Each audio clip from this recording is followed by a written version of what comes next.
بسم اللہ الرحمن الرحیم۔ ایش وائس کی تمام سامعین کو خلوص اور پیار بھرا سلام۔ میرا آج کا موضوع ہے 12,000 یہودی بندر ہو گئے۔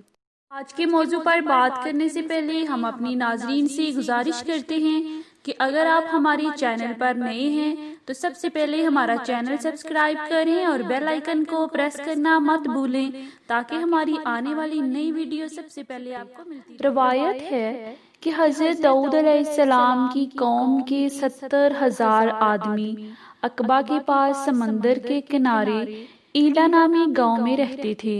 یہ لوگ بڑی فراخی اور خوشحالی کی زندگی بسر کرتے تھے۔ اللہ تعالیٰ نے ان لوگوں کا اس طرح امتحان لیا کہ سینچر کے دن مچھلی کا شکار ان لوگوں پر حرام فرما دیا اور ہفتے کے باقی دنوں میں شکار حلال فرما دیا، مگر اس طرح ان لوگوں کو آزمائش میں مبتلا فرما دیا کہ سینچر کے دن بے شمار مچھلیاں آتی تھیں اور دوسرے دنوں میں نہیں آتی تھیں، تو شیطان نے ان لوگوں کو یہ حیلہ بتا دیا کہ سمندر سے کچھ نالیاں نکال کر خشکی میں چند حوض بنا لو، اور جب سینچر کے دن ان نالیوں کے ذریعے مچھلیاں حوض میں آ جائیں تو نالیوں کا منہ بند کر دو اور اس دن شکار نہ کرو بلکہ دوسرے دن آسانی کے ساتھ ان مچھلیوں کو پکڑ لو۔ ان لوگوں کو یہ شیطانی ہیلہ بازی پسند آ گئی اور ان لوگوں نے یہ نہیں سوچا کہ جب مچھلیاں نالیوں اور حوضوں میں مقید ہو گئیں تو یہی ان کا شکار ہو گیا، تو سینچر ہی کے دن شکار کرنا پایا گیا جو ان کے لیے حرام تھا۔ اس موقع پر ان یہودیوں کے 3 گروہ ہو گئے۔ نمبر 1 گروہ، کچھ لوگ ایسے تھے جو شکار کے اس شیطانی ہیلہ سے منع کرتے رہے اور ناراض و بیزار ہو کر شکار سے باز رہے۔ دوسرا گروہ، کچھ لوگ اس کام کو دل سے برا جان کر خاموش رہے، دوسروں کو منع نہ کرتے تھے بلکہ منع کرنے والوں سے یہ کہتے تھے کہ تم لوگ ایسی قوم کو کیوں نصیحت کرتے ہو جنہیں اللہ تعالیٰ ہلاک کرنے والا یا سخت سزا دینے والا ہے۔ تیسرا گروہ، اور کچھ وہ سرکش و نافرمان لوگ تھے جنہوں نے اللہ تعالیٰ کے حکم کی عدولی کی اور شیطان کی ہیلہ بازی کو مان کر سینچر کے دن شکار کر لیا اور ان مچھلیوں کو کھایا اور بیچا بھی۔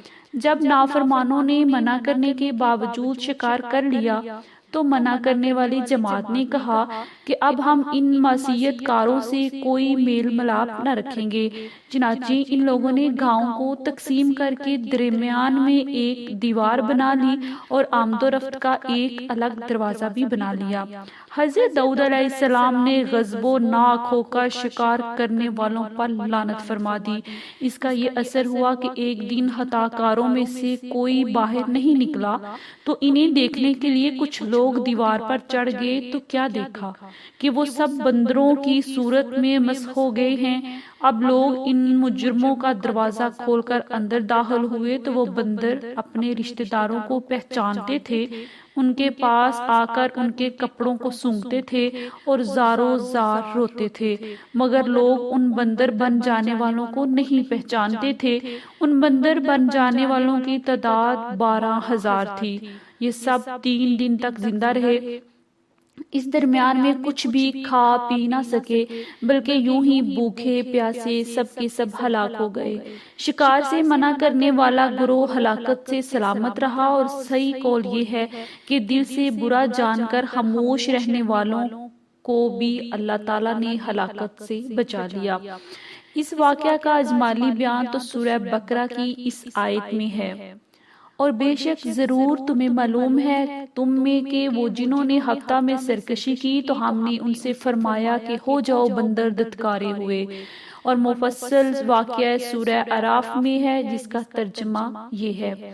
ان سے حال پوچھو اس بستی کا کہ دریائے کنارے تھے، جب وہ ہفتے کے 12 میں حد سے بڑھتے، جب ہفتے کے دن ان کی مچھلیاں پانی پر تیرتی ان کے سامنے آتی، اور جو دن ہفتے کا نہ ہوتا نہ آتی، اس طرح ہم انہیں آزماتے تھے ان کی بے حکمی کے سبب۔ اور جب ان میں سے ایک گروہ نے کہا کیوں نصیحت کرتے ہو ان لوگوں کو جنہیں اللہ ہلاک کرنے والا ہے یا انہیں سخت سزا دینے والا، بولے تمہارے رب کے حضور معذرت کو اور شاید انہیں ڈر ہو۔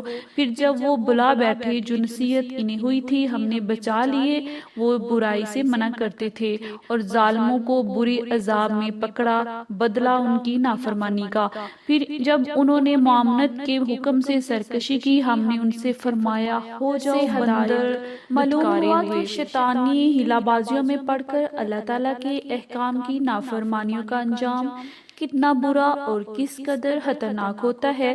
خدا کے نبی جن بد نصیبوں پر لعنت فرما دی وہ کیسے ہولناک عذاب الہی میں گرفتار ہو کر دنیا سے نیست و نابود ہو کر عذاب نار میں گرفتار ہو جاتی ہیں اور دونوں جہاں میں ذلیل و خوار ہو جاتے ہیں، نعوذ باللہ۔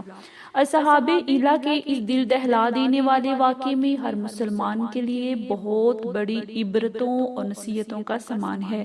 کاش اس واقعے سے مسلمانوں کے قلوب میں خوف خداوندی کی لہر پیدا ہو جائے اور وہ اللہ رسول صلی اللہ علیہ وآلہ وسلم کی نافرمانیوں کی پگڈنڈیوں میں بھٹکنے سے منہ موڑ کر صراط مستقیم کی شرح پر چل پڑیں اور دونوں جہانوں کی سربلندیوں سے سرفراز ہو کر اعزاز و اکرام کی سلطنت کے تاجدار بن جائیں۔ آمین۔